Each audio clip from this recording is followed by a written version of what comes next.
Hey, y'all. Welcome back to another episode. Yes, welcome back. Welcome back, guys. I hope y'all enjoyed our last episode. Um, I think Birthday. yes. And I had a good birthday weekend, y'all. It was nice. Obviously with COVID, it was a little limited. But I still had fun. So I'm appreciative, like I said, thanking God for another year. And Yes, hopefully ma'am. many more to come. Many more to come. Real quick, just a real quick off topic for our podcast today.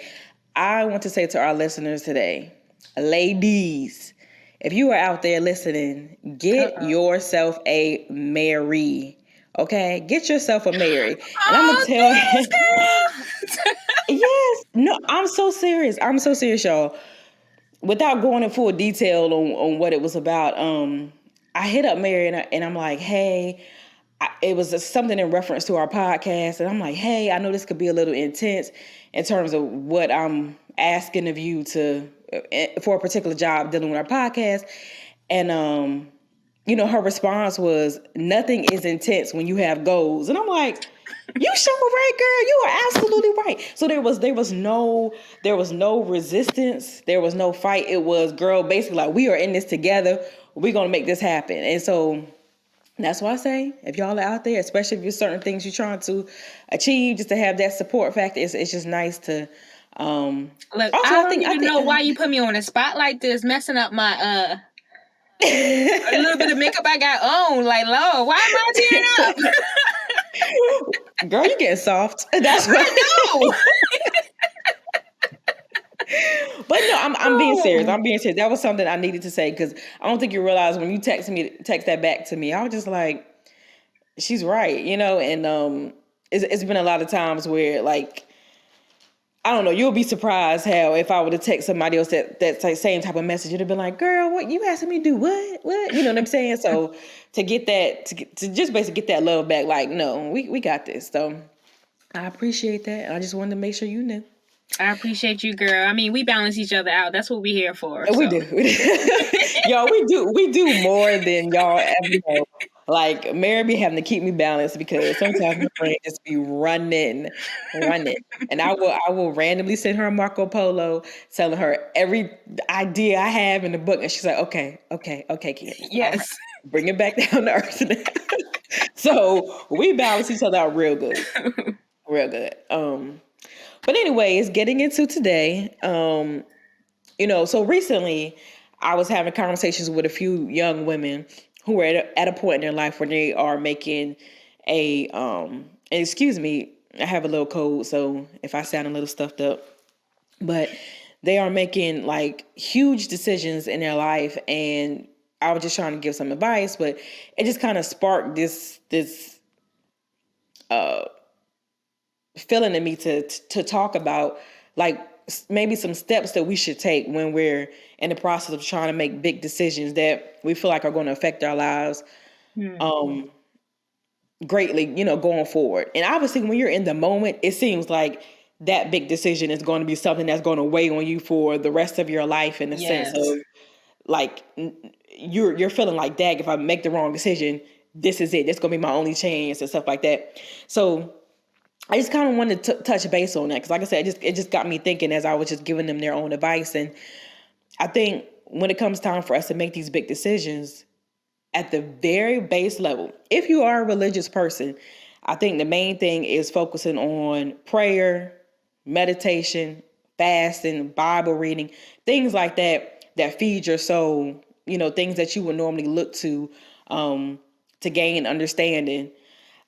And I think if you aren't a religious person, even the meditation side of it can still be something great for you because it Mm-hmm. allows you to quiet everything around you and really focus in on what your values are, what your desires are, what your focus are, to help you make a more educated decision on which route you want to take, because then it's a lot easier to make decisions when you don't have too many voices in your head telling you what's better and stuff like that. So finding ways to kind of quiet things and just focus on what's important.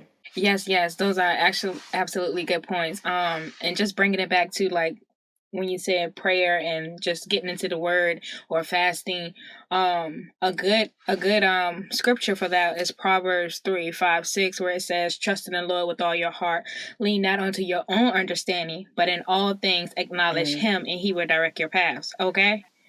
So you mm, know, you quieten. It goes back to that even if you're meditating, you quiet that noise and you just take a second to listen and to hear God, and He will direct that path for you. right. And that's like I said, and that, you need that, man, when you're making these, tough decisions. Just to take some of that stress off of you, to when you, especially, so that kind of ties into following your intuition and signs that will make you basically feel good about your decision. When you start to, Mm-hmm. when you're being forced into two options, even when you pray to God and stuff like that, it's going to be certain things that you need to look for and look towards to kind of get your answer. And if you start to feel, a certain way about certain a particular option, or if it's just a fact that that particular option just seems to work out very well, like things are just flowing for you, sometimes you got to take note of that as well. Like, is this God leading me to take this route? Because things that seem impossible are falling in line. Like certain things that I'm not supposed to have these opportunities, but for some reason they're coming to me. You got to look at that. That's another thing. Like I said, but to be able to notice that, you have to be focused in on having the ability to hear or see those little signs, and if you don't allow yourself to quiet the noise around you, then you won't be receptive to that. I think another step, taking that even further or going further down the list, I guess you could say, when it comes to making a big decision, is trying not to, obviously what we feel are permanent decisions, not basing them on temporary emotions. Mm. Because think about a temporary emotion, even when it comes to fear. Like, fear should not be the deciding factor for you when it comes to you making decisions, because in that moment you may feel fearful, but Mm-hmm. once you actually achieve whatever it is, that fear obviously will go away and it's gone. So that tells you it was not a permanent emotion that was inside of you. It was just an emotion. So fear should never be something that you base your decisions on, especially like if it's massive decisions that you feel like are really going to affect you for years to come.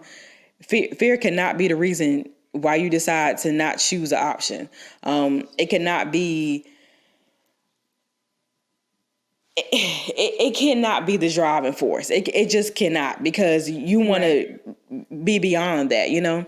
So, but yeah, you definitely don't want to go off of fear. You don't want to make a decision because you're supposed to, because everybody's around you saying this Mm. is the logical option. If you're not truly following your heart, not following your desires, not following what you value, and that's why when you go to make these big decisions, I think what you have to focus on is, what's your end game? Where do you want to be? Which option is going to get you closer to that? What's going to help Yep. you be more successful, and help you pave the road to, because there are a lot of times where certain things don't make sense and they still work out for people. Like, take Bill Gates. The whole Mm-hmm. story of dropping out of college, and look at where he's at now. Like, there would have been Yep. nobody I can't imagine anybody being in his face being like, oh yeah, dropping out of college is the answer, so sometimes, Right. so it's like sometimes you have to really listen to yourself. You have to try to, like I said, just focus on your end game. What is it you want to achieve, and what does that look like? Like, what is that path to getting there look like? And sometimes people around you won't understand. They will not understand your decisions. But that's another thing.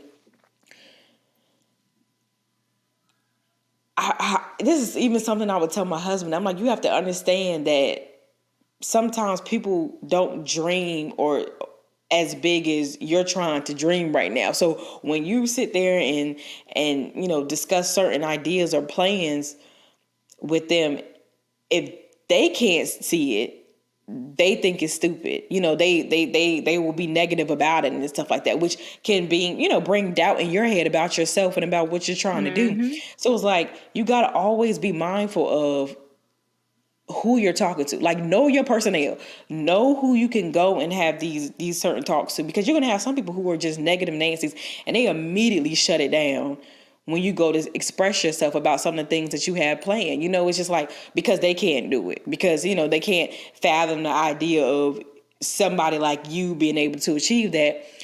They will shut down your dreams. So you have to be careful who you share your ideas, your dreams with, your plans, because they can sometimes bring you down, all because they just don't believe in themselves.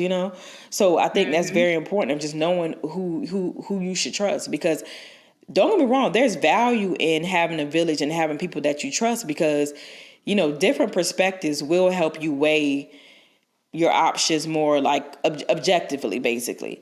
And when you do that, being objective will allow you to compare your decisions, where you're asking yourself, okay, how can I benefit from this option? Would I regret this one? Does it reflect my values? And not trying to think of, like, I'm trying to give a better example, but when you can be objective about your decision making at times, because I don't think that you need to be completely objective, because at some point Right. your feelings, all that does matter. But one aspect of it, you should look at it almost from outside the box and say, hey, well, how do these stack up together? And not just, because sometimes if you're not objective, you could go with the more comfortable option, just because you're putting your fear in there. You're putting all these all your personal feelings into your decision, and you want to balance it out a little bit with both. Mm-hmm.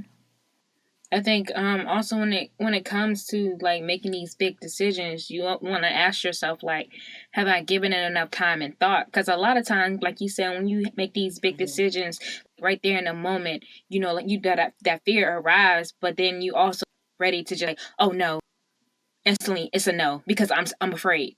Like, I'm not Right. gonna do this.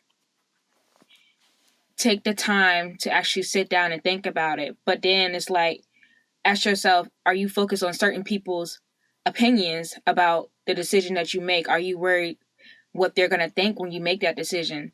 Sometimes, yeah, like you said, it's good to have that village and to have those people that you can go to, that you trust, and get their opinion on it. But sometimes when we stop trying to manage other people's opinions, our decisions come even clearer.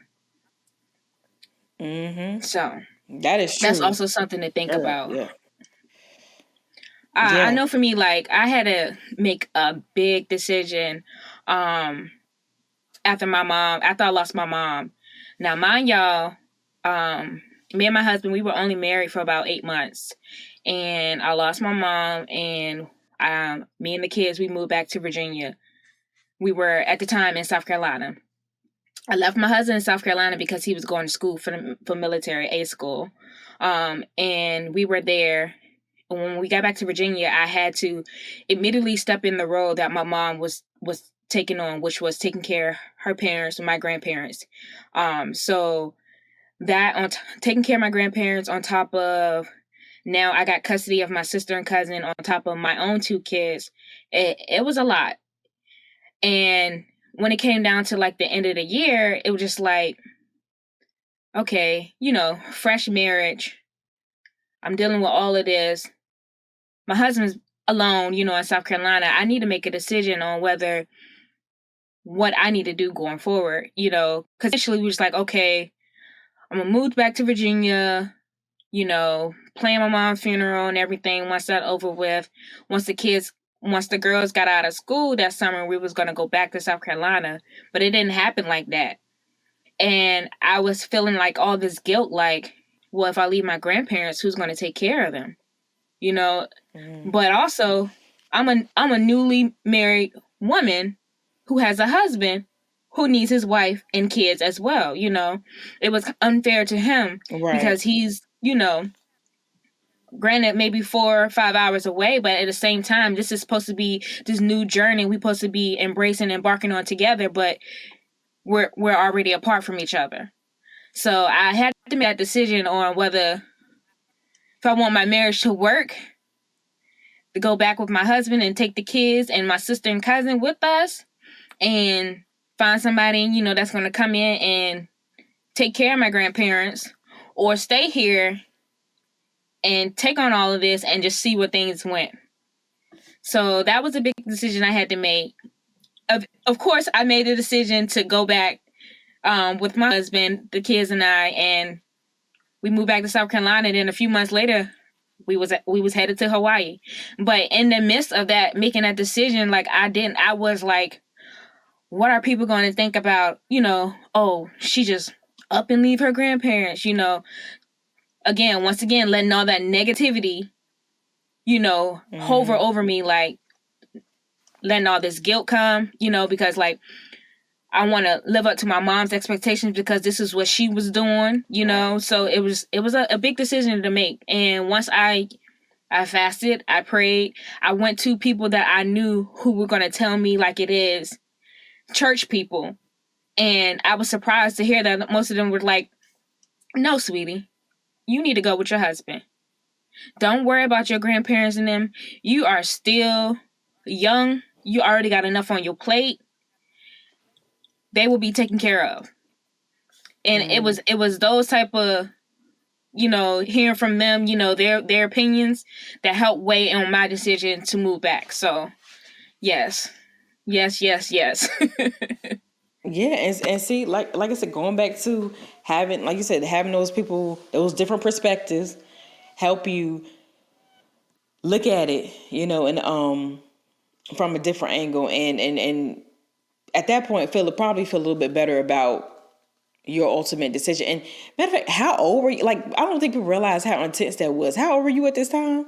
Girl, when I lost my mom, I was 20 years old. 20 years old. 20 years old. Yeah. 20 and years I had old. to plan her own funeral, had to get custody of my sister and cousin. It was a lot. I'm not even gonna lie. And I am thankful for my husband every day because, he accepted me with everything. He accepted the girls like they were his own. It was nothing. He didn't, say no to anything. I'm like, okay, babe, we gotta get custody of my sister and cousin because nobody in my family wanted to step up. It was either we get custody of them or they would end up in foster care, and that was not about to happen. I was not going to let that happen. Right. So he was just like, okay. And we put them through high school. They living their lives now. But just look back at all of that, all we've been through. Yeah. At a very young age, we just getting married, didn't know anything. The first thing about marriage, we already had our own 2 kids. Add on the other 2 kids. Dealing with my mom passing, my grandparents. Girl, it's by the grace of God that I've made it this far. Right. Oh, I hear you. I hear you. But at that point, I don't even know where to go from there. It's a wrap. Well, what I was going to say was, this is kind of different from like that particular example, because I don't think you really had this option. But I was reading something where they were talking about, listen, when you're in the midst of making a big decision, don't be somebody who gets so caught up in the anxiety and the fear of making this big decision that you end up failing to do anything, because that's worse than picking an option, because you become stagnant. There's no movement. There's no growth. So, if you're choosing between, if it's 2, 3 options, whatever it is, like I said, don't become so consumed with that process of decision making that it ends up just paralyzing you basically from going forward pretty much. And I think we touched on this part last week, which is just the idea of also learning from your past decisions. So, and your mistakes, so use that going forward. Like when you're sitting there and you're trying to weigh between different options, prioritize, rank, make sure you rank your priorities amongst your values, basically, in terms of, okay, this is what I care about in this particular order. How does this option fit in with all of my values, and how does this option fit in with all my values? And honestly, when you get to a point of feeling good about something, or even when you just imagine yourself accepting one option over the other, really become one with yourself to kind of sense how you feel. Like when you imagine yourself becoming whatever that is in option A, whatever that is in option B, does one make you feel better than the other? Is there I don't like to use the word a sense of pride, but is it just Like, which some one brings you positive more joy? feelings? Right. Like just thinking about, if you were achieving whichever option, like I'm pretty sure one makes you feel a little bit different than the other. And especially when you're just focusing and honing in on those two particular things. And you also want to get to a point where once you finalize your decision, you should feel good enough about it to be able to, I don't want to go as far as maybe saying defend it, but that's how you that's the goal anyway. The goal is, Mm-hmm. hey, I've weighed my options. I've looked at everything. I've meditated. I've prayed. I've reached out to people who I trust. I've listened to what they've had to say. I looked at how each option makes me feel. I reflected on how I would feel if I took this option. Would I regret it? I did all of these different things, and this is what I decided. I'm gonna do this.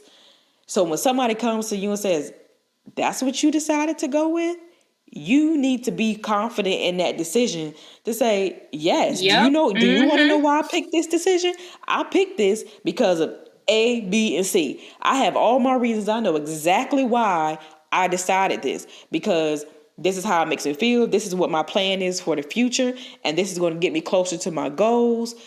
And, I prayed about it. I meditated on it. You know, Everything is just aligning for me when it comes to going that route. Whatever it is, it just seems like you should get to a point of just feeling confident about that choice. And anytime that you're hesitant, when people ask you, oh, well, why did you choose that? And you're like, oh, well, I mean, it made sense. Mm-mm.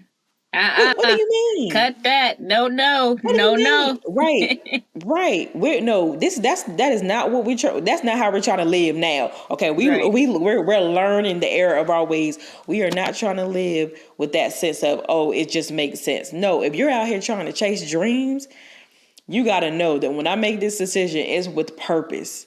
Everything Yes. has to be with purpose. There is intention behind these decisions, because I intend to use this decision to leapfrog me to the next spot I need to be to make the next big decision. So, Yes. I think you just need to try to focus on those things to really just get to a place of just feeling comfortable about what decision you want to make. And once you make that decision, don't let people be able to knock it down and tear you down so fast. That key factor, confidence, like you said, like having that confidence when you make that decision, and then don't go looking back. Don't go say, "Oh, I regret this." Don't go putting all these thoughts in your head, like, "Dang, maybe I should have went through it." Nuh-uh. Be confident in that decision once you make it. Forget what everybody else say if they turn up their nose because you made a decision that they didn't like. Hold your head up high, sis. You walk in your purpose, okay? Because you made that decision for you. You made that decision because you felt that this is going to lead you on the right path. This is what you want to do in life. Nobody else. Exactly. Go ahead, girl. Go ahead, Sister Nick. Because the thing is, at the end of the day, everybody don't have that same vision. So they Mm-hmm. can't, like you just said, they don't see your path at all. They can't see it. So, when you're sitting there telling them that you have a plan, that you have to be careful who you are divulging your dreams to, because like I said, some people don't think that big. And Yeah. so it's just they're gonna give you the small town idea, I guess, of of what you should do or whatever, or the more logical side of it, because they're just like, and let me be very clear. Sometimes, because I don't want to make it sound like the logical route is always the bad route. Like, no, I'm not saying that. But when you get to a point of feeling like you're choosing an option that isn't logical, but you feel good about it for all the reasons we said before, that's what those are moments I'm talking about, where you have to be prepared to defend it, because you got to know, like, oh no, I'm picking this for a reason. I'm going this route on purpose because it's gonna help me achieve exactly what I need to achieve. Like I said, there's many successful people who took different paths to get to where they wanted to be. So I just think you just got to stay focused, and you got to know your heart. You got to know your purpose. You got to know what your desire is, what your, like I said, going back to your core values. Who do you want to be? And base your decisions off of that, and not what other people want you to be. Yeah, and then, honestly, like, you can use that opportunity as far as when you make your decisions, to weigh out the people that you don't need to be hanging around, because if they turn up their nose or saying something, negative about the decision you made, then you don't need them right now. You know how they say, people come in your life for a season. So they done exceeded that season for you in your life, and it's time for you to move on, because you need to surround yourself with other people who got goals and ambitions that they're trying to reach. Number one. So if you sit at a table and you're the only one that got some goals and ambitions that you're trying to reach, that should tell you something. You need to go on and get up and find a new seat.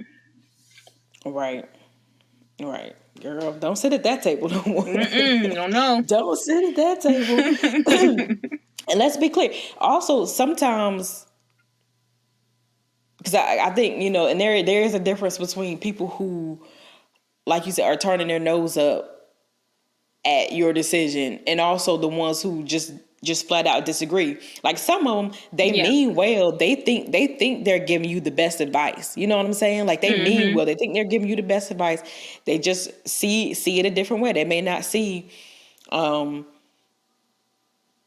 the same way as you do. But as long as they're still being positive with their disagreement, then that's fine. But if they're like you said, if there's negativity with it, like, or any to the point where you're feeling, like I said, feeling bad about your choice or something, like, like that's not energy you need at all. And not energy you need at all. Well, I think we're gonna go ahead and wrap it up here. What you think, Candace? Yeah, I hope we were able to help you guys today. So when the next time you come up on a big decision in your life, you hopefully have found ways that you can help yourself weigh the options, to get quiet and focus in on it, listen to the signs, listen to your intuition, meditation, prayer, everything, whatever it is that you can utilize, like I said, going back to your village to help you answer that question that you're having here. Which one should I go with? Which one is gonna, and at the end of the day, remember, a lot of decisions, like I said, they may feel permanent.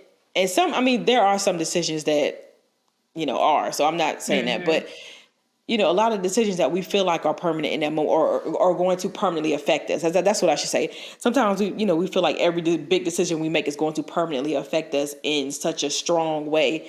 And that's not necessarily true, because you can always choose to adjust your route as you go. So remember that. Take that pressure off yourself a little bit, but just make sure you focus. And as long as you know your intention, your goal, and where you're trying to get to, make sure whatever option you choose is getting you one step closer to that. And at the end of the day, it won't be the wrong decision, because if it's getting you closer to where you want to be, it's not wrong. You know what I mean? It's not wrong. Yes.